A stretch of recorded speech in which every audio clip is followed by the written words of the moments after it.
How's it going today, guys? So in this video, I'm going to be showing you how I installed this storage box under the hood of my 2017 GMC Sierra. So this storage box is really cool. It says GM Truck on it. And these came on the 90's GM Trucks, whether it be Tahoes, Suburbans, Yukons, Sierras, or Silverados. They came in both SUVs and pickup trucks. And they're really cool because they say GM on it. And then you got a decent amount of storage space under the hood. And on my truck, the battery is actually in the far corner up against the firewall. And so this is where the second battery would go if I had a Duramax diesel. But since this is just empty, it's cool to put the storage box in there. You can see on the lid, it has the cutout. And on this body truck, the cutout fits perfectly with the windshield washer fluid tank. I did try test fitting it on like a 2007 body SUV. 2007 to 2013 was the last year. I tried fitting it on that, and I tried fitting it on a 2007 to 2013 Sierra, and it did not fit because this washer bottle fill neck is too far this way, and it interfered with about right here on the box. But it turns out that this body style truck, the K2XX platform, which is 2014 to 2018 on the 1500 trucks, and then 2014 to 19 on the 2500 and 3500 trucks, it fits perfectly in this spot. So I'm going to show you what I had to modify to get it to fit in there. So if you want to install one of these boxes underneath the hood of your truck, the first and hardest step is probably going to be getting one of these boxes. People know about this box and they're becoming more popular and harder to find. So they're about $60 and up on eBay right now. But you can still find them in pick and pulls. I found both of these boxes at a pick and pull in upstate New York, and they cost less than $10 each. And what's interesting about them is I guess the people who run the yard don't really know about them because not many vehicles have underhood storage, so they forget to check them. So in these two boxes, I found a whole bunch of ratchet straps, brand new quarts of oil, jumper cables, stuff like that.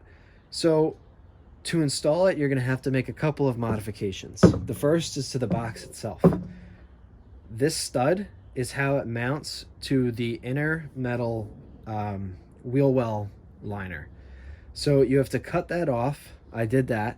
I sanded it smooth, and then I painted it, and then I covered it with electrical tape. And the electrical tape is just in case this vibrates underneath the hood in that battery tray, it doesn't wear the paint away.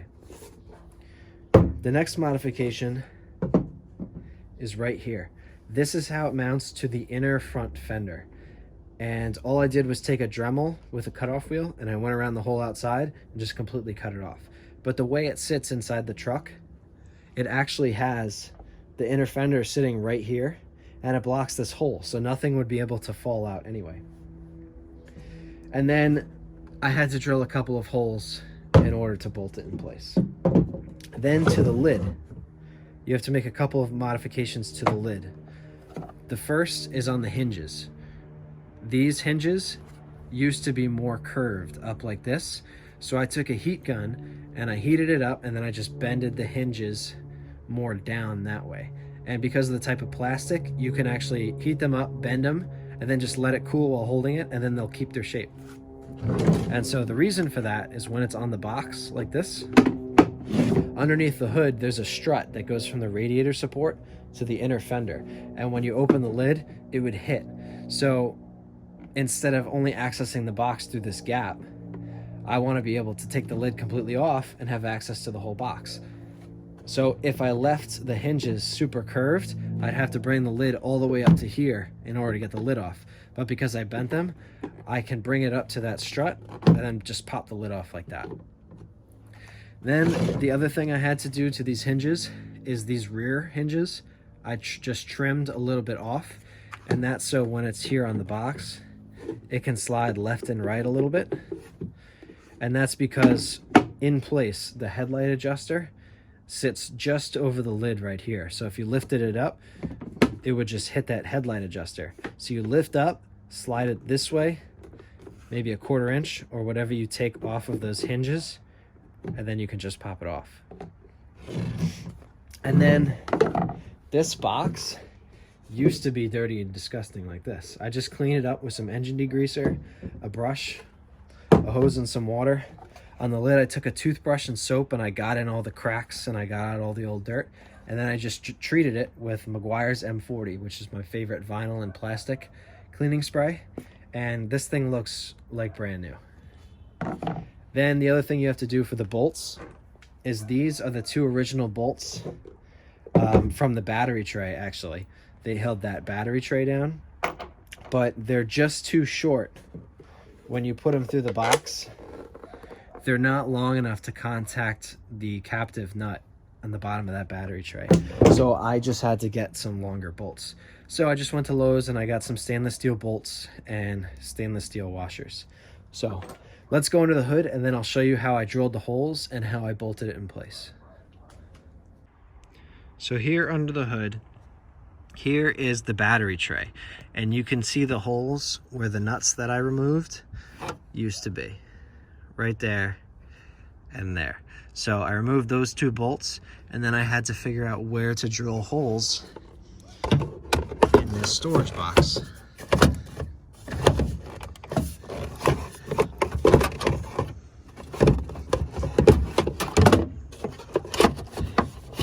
In order to get it to fit. So this part did take some trial and error. You can see that's the hole I drilled, and then that's the hole I drilled. You can see I got it wrong on the first time and then had to adjust it again. So the way I did this was I just used these holes that already come in the storage box and I just moved it around, up, down, left, right. And then I marked the relative positions on like an X and Y axis on this battery tray of where the nuts are. And then I pretty much just eyeballed it until I found the right spots. But since you guys have the benefit of watching this video, you can look at where I drilled the holes and then just drill approximately there. And you can even make the holes slightly bigger than you need to.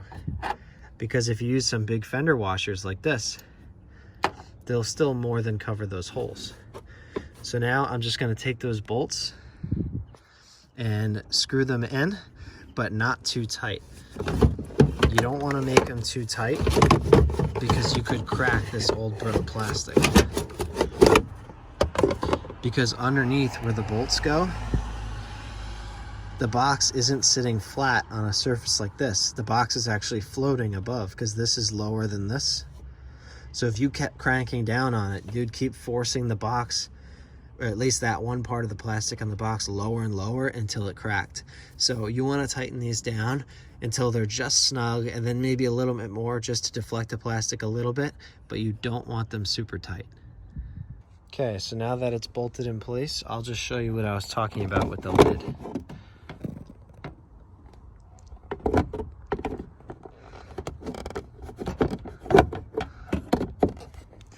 So this strut is the one that's in the way, so the lid can't come up any further than here.